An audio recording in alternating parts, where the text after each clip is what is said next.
Bonjour à tous, très heureux de vous retrouver sur C17. Nous sommes en direct depuis La Rochelle. Et alors, il y en a certains qui font le tour du monde, d'autres qui font le Tour de France en vélo. Eh bien, certains ont opté pour le Tour de France en skate. Bonjour Hugo. Bonjour Léopold, j'espère que tu vas bien. Eh ben, je vais bien, incroyable messieurs dames, il a fait le Tour de France en skate. Ce n'est pas terminé, hein. On est au centième jour, il reste encore quelques jours, bientôt l'arrivée. Exactement. La Rochelle c'est voilà, une petite escale et vraiment tu as programmé ça depuis très longtemps et on va en parler sur ces 17. On va s'installer tranquillement, on est avec vous ce matin pour parler de ce Tour de France en skate qui a eu cette idée. C'est monsieur Mister Hugo. Donc du coup Hugo, tout ça a commencé comment? L'idée était venue comment déjà? Alors en fait officiellement il faut savoir que moi je kiffe le skate en fait, ça fait un moment que je pratique ce sport. Et à la base je roulais autour de chez moi, je me promenais mais je roulais toujours au même endroit, je voyais toujours le même paysage, je voyageais pas. Et un jour je me suis dit mais au lieu de rouler juste autour de chez moi, il faut que je fasse quelque chose de plus gros, de plus conséquent. Je me suis dit Tour de France en skate en fait, c'était une évidence pour moi. L'objectif c'était de découvrir forcément quelques coins de France, mais aussi de faire de belles rencontres, ça a été le cas.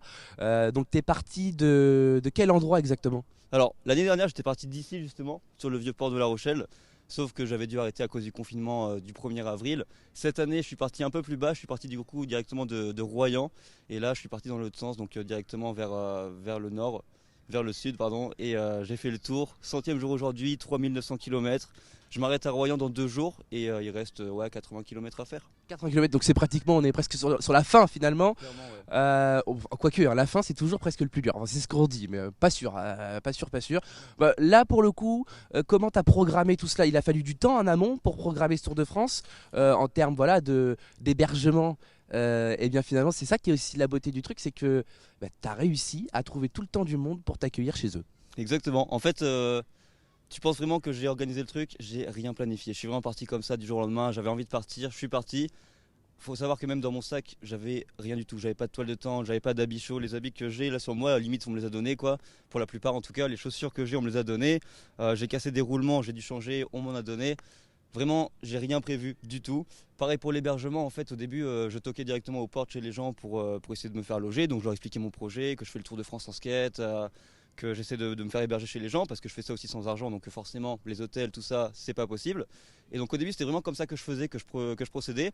Puis après, en même temps, je faisais des vidéos sur les réseaux tous les jours en fait de mon voyage, de mon périple. Et puis les gens ont commencé à me suivre et du coup, plus facilement, les gens m'ouvraient leurs portes parce que c'est eux directement qui m'envoyaient des messages pour me dire bah j'habite ici, si tu passes, n'hésite pas, contacte-moi, viens chez moi. Et c'était beaucoup plus simple comme ça du coup. T'as créé une vraie communauté en fait parce Carrément, ouais. que pour le coup, t'avais pratiquement pas besoin de dormir dehors. C'était peut-être ta crainte au début, au tout début du tour, mais finalement la communauté a su t'aider par la suite. Qu'est-ce qui en ressort de ce Tour de France? C'est les rencontres, l'effort physique aussi parce que c'est très physique, faut le dire. Combien de kilomètres tu faisais par jour à peu près, hein, même si ça varie selon la journée, selon les jours où tu pratiquais le skate. Alors en fait, ça dépend vraiment quoi. Comme tu dis, ça dépend du temps, ça dépend de la route que tu empruntes, ça dépend de tout un tas de critères. Mais au début, mon objectif c'est de faire 25 km par jour. Sauf que j'ai explosé ce quota à chaque fois, quoi. Je faisais des fois des 50, des 60, 70. La plus grosse distance que j'ai parcourue en un jour, c'est 118 km, mon gars. Donc c'est plutôt pas mal, quoi. Impressionnant, impressionnant. On pourrait presque croire que c'est en vélo, mais finalement non. Est-ce que le fait justement d'avoir rencontré toutes ces personnes-là, ça t'a apporté aussi le côté découverte des richesses du territoire, des terroirs français? Parce que c'est aussi ça, c'est découvrir plein de façons de vivre différemment. Bah ça tu vois pas tant que ça parce qu'en fait le truc c'est que mon objectif c'était vraiment de le faire et d'avancer. Donc au final je prenais pas trop le temps de rester Oui. chez les gens. Donc tu vois on n'avait pas vraiment le temps de découvrir typiquement quand j'arrivais dans un endroit, on n'allait pas spécialement visiter les lieux et tout. Moi ce qui me plaisait par-dessus tout c'était vraiment de faire mon effort physique et de rencontrer des gens. Mais du coup on découvrait pas vraiment les cultures de certaines villes où j'allais tu vois. Alors, à savoir que tu vas bientôt arriver sur Royan, il y a un mini événement, j'ai envie Oui de c'est dire. important de préciser ouais. C'est important de préciser, un mini événement, messieurs, dames. Si vous souhaitez échanger avec lui autour du Tour de France, voilà, de sa préparation aussi, parce que ça va peut-être donner des idées à certains, éventuellement. Je crois que tu es peut-être le premier en France à réaliser un Tour de France en skate. J'en ai jamais entendu parler en tout cas. C'est à retrouver quand cet événement exactement? Alors, pour ceux qui veulent venir me voir sur l'arrivée du Tour de France, ça se passera à Royan, plus précisément à Saint-Georges-de-Didonne, devant le restaurant qui s'appelle La Réserve, 1710 Saint-Georges-de-Didonne, à 15 heures.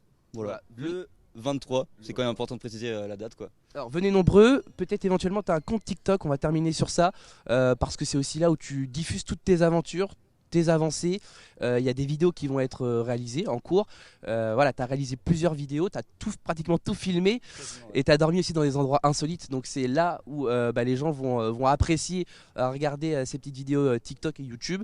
Tu m'as dit il y a à peu près combien de vidéos au total, si tu as une petite idée, ou à la limite combien de diffusions ça va faire sur le long terme.